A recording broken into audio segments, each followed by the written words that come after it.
రా కదలిరా, వస్తారా అని మిమ్మల్ని అడుగుతున్నా. బాధ్యత తీసుకుంటారా అని మిమ్మల్ని అడుగుతున్నా. సిద్ధంగా ఉన్నారా అని మిమ్మల్ని అడుగుతున్నా. ఉన్నామంటే పిడికిలు బిగించి చూపేయండి.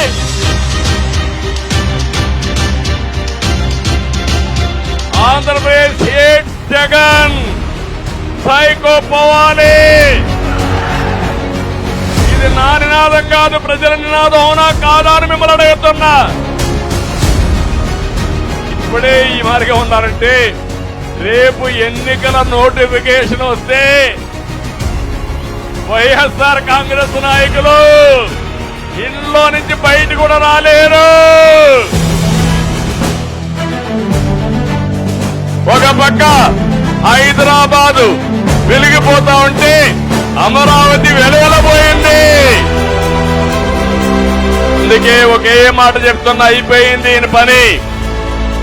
మళ్లీ రాజధాని అమరావతిగానే ఉంటుంది.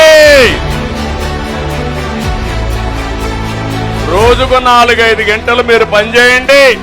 మీ భవిష్యత్తు బంగారు భవిష్యత్తు చేసే బాధ్యత మన యువతని ప్రపంచంలోనే నెంబర్ 1 గా తయారు చేసే బాధ్యత మాదని మరొకసారి హామీ ఇస్తున్నా.